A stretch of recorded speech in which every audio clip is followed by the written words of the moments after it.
Fala, meus amigos, eu tava aqui tendo umas ideias de produção de conteúdo. Aí do nada eu olhei pro aquário, vi a movimentação na superfície e pensei, por que não falar um pouco sobre oxigenação no aquário? um assunto muito pouco falado, e às vezes muitos iniciantes, até alguns intermediários assim no aquarismo, não tem noção de como é que tá a oxigenação do seu aquário. E nesse vídeo eu vou dar algumas dicas do que eu levo em consideração, das minhas observações, o que eu faço para saber como que tá a oxigenação do meu aquário e como eu faço para ela ficar ideal para os meus animais. E para isso, obviamente, eu vou utilizar o nosso aquário principal aqui como exemplo e mostrando para vocês na prática como é que eu faço isso.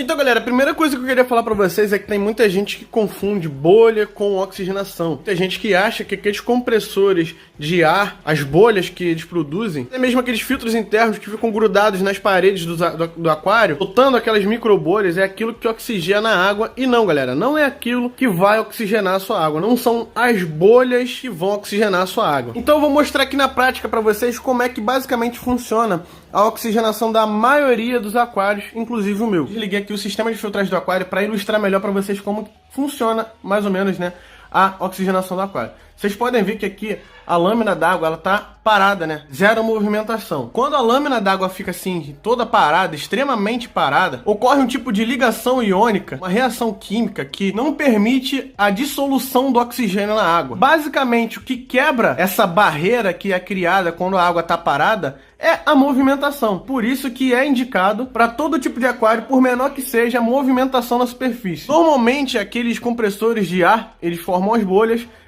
sobem para a superfície e gera tipo uma turbulência na superfície.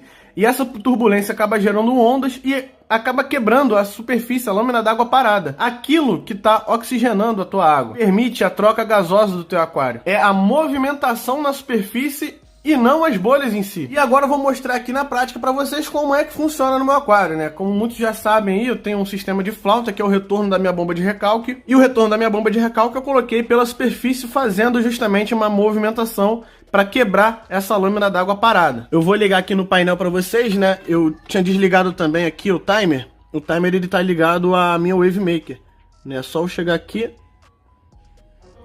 que pronto, já tá ligado. Acendeu a luzinha vermelha, já tá ligado no automático, que é o horário que eu programei, e vou chegar aqui no primeiro botãozinho e ligar a minha bomba de recalque. A bomba de recalque ligada, obviamente, começa a movimentação e quebra toda a lâmina d'água, de uma ponta a outra do aquário.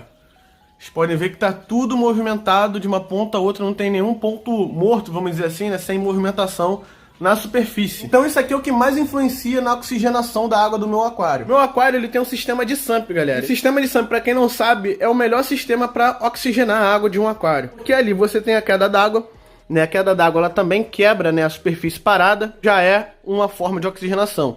Aqui a água dessa caixa cai para o sump em si, né? E essa queda d'água aqui, mesmo que vá lá para o fundo, aqui nessa superfície já gera uma movimentação. Todos os estágios, né, tem essas quedas d'água, essas cascatas. Também já é outra forma de oxigenar a água do aquário. Todos os estágios tem, né? Exceto esse daqui.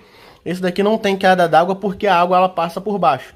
Ela desce aqui, passa por baixo, depois sobe e cai aqui, né? E aqui tem outra queda d'água. Vocês podem ver que aqui, ó, desceu, passou pela parte aqui dos termostatos. E aqui tem mais outra queda d'água quebrando a superfície parada. Então, basicamente, você ter uma área de superfície do teu aquário, seja no display ou no sump, quanto mais movimentada essa área de superfície, mais oxigenado vai ser o seu sistema. Esse é o primeiro passo e o passo mais importante. E o segundo mais importante eu diria que é a temperatura. Quanto mais quente a água do teu aquário, mais difícil vai ser a dissolução do oxigênio na água, que ele tem uma temperatura ideal, digamos assim, para poder se dissolver com maior facilidade. Fora que, quando você aumenta a temperatura, você automaticamente acelera o metabolismo do seu peixe. Acelerando o metabolismo do seu peixe, ele vai ficar mais ativo e vai consumir mais oxigênio. Então, por isso que às vezes muitas pessoas têm problemas no verão, quando a temperatura está bem alta do aquário, os peixes ficam bem ofegantes. Normalmente é isso, né? A questão da temperatura alta que dificulta a dissolução do oxigênio e os peixes consomem mais oxigênio. E isso pode ser letal para o seu animal, galera. Você tem que ficar muito ligado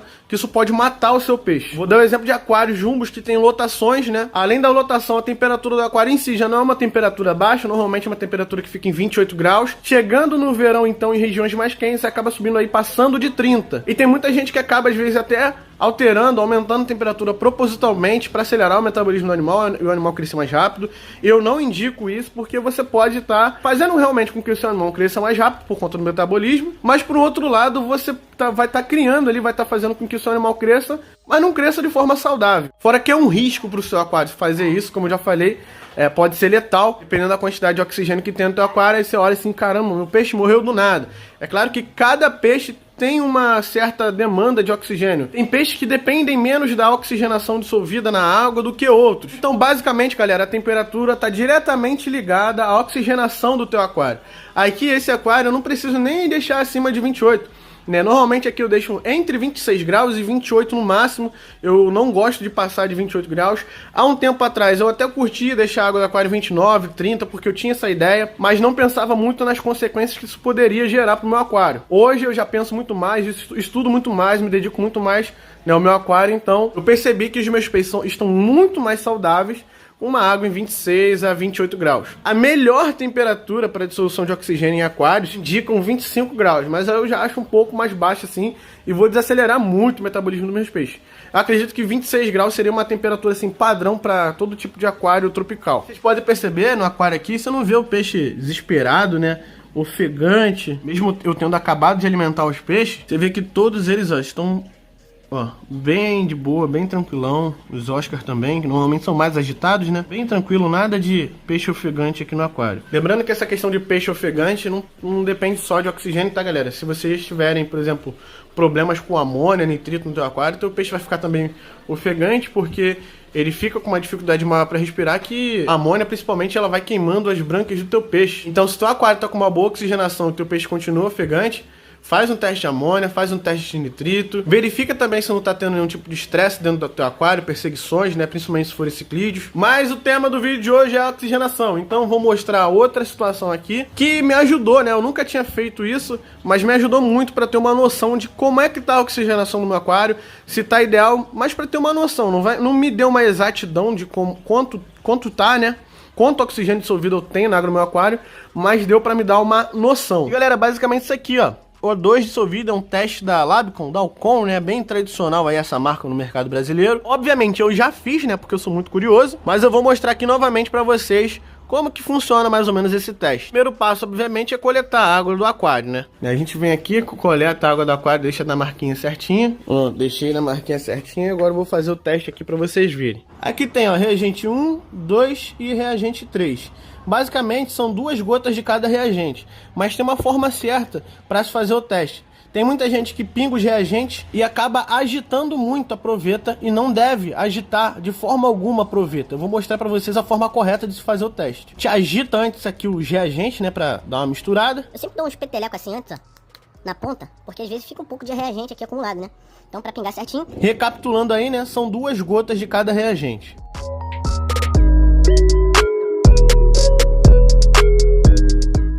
Pingou 2 gotas, galera. Não vamos agitar o frasco. É só fazer isso aqui, É o que se chama, né, de movimento de inversão. É só isso aqui que tem que fazer. Mais nada.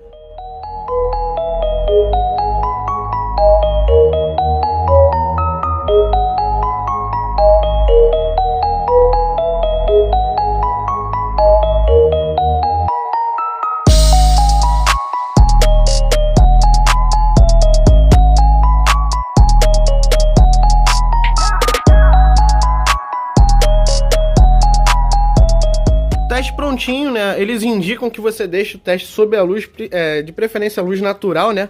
Por durante 5 minutos. Então vou deixar ele aqui na luz do sol e vou mostrar aqui pra vocês a tabelinha que vem, né, do teste, pra você fazer a comparação da cor. Que é a única, assim, a crítica que eu tenho a fazer, assim, de início é em relação à cor. Tipo, a cor do 6 ppm e 8 ppm é muito parecida. Então, foi o que deu, inclusive, no último teste que eu fiz. O ideal mesmo, para ficar bom a oxigenação do teu aquário, é que esteja aqui, em 8 ppm pelo menos. Claro que isso vai depender de vários fatores, inclusive, né, o principal fator aí que depende é da questão da temperatura do aquário. Mas, enfim, Já falei sobre isso para vocês. Então, basicamente, né, a condição adequada, como diz aqui no teste, é entre 4 e 11 ppm. Abaixo de 4 já se torna estressante pro animal, né? E 0 ppm, preciso nem falar, né? O meu da última vez, eu não consegui identificar o que ficou, mas ficou uma coloração muito próxima aqui do 6 e 8 ppm. Não muito próxima não, né? Ficou exatamente essa coloração aqui do 6 e 8. Dificilmente um aquário, né, acima de 26 graus vai ficar com 11 ppm. Mas enfim, galera. Então aqui a gente coloca, de preferência na luz, né, na luz natural, para comparar o teste. E a gente vê mais ou menos aí por onde tá, né? É o que eu falei. Aqui esse amarelo aqui são muito parecidos, né? Então não dá pra ter uma certeza de quanto é que tá. Mas como eu falei anteriormente, galera, esse teste é mais pra te dar uma noção de como que tá a oxigenação na água do teu aquário. E segundo o teste, né, a gente está em condições adequadas. E o que eu recomendo, galera, além de vocês fazerem o teste, junto ao teste, na verdade, é observar o teu aquário, observar teus peixes pra ver como que eles estão, se eles estão bem, se eles estão ofegantes ou não, se eles estão muito agitados. E é basicamente isso, não tem muito mistério não. Sobre a questão do teste, galera, eu não quero que vocês interpretem como se eu estivesse falando aqui que vocês têm que ter um teste de oxigênio dissolvido. Não tô falando isso. Eu só comprei mais por curiosidade para ter. Provavelmente esse teste vai durar por muitos e muitos anos. Não é um teste que a gente vai procurar fazer sempre, é só em casos de extremas emergências, assim, só para...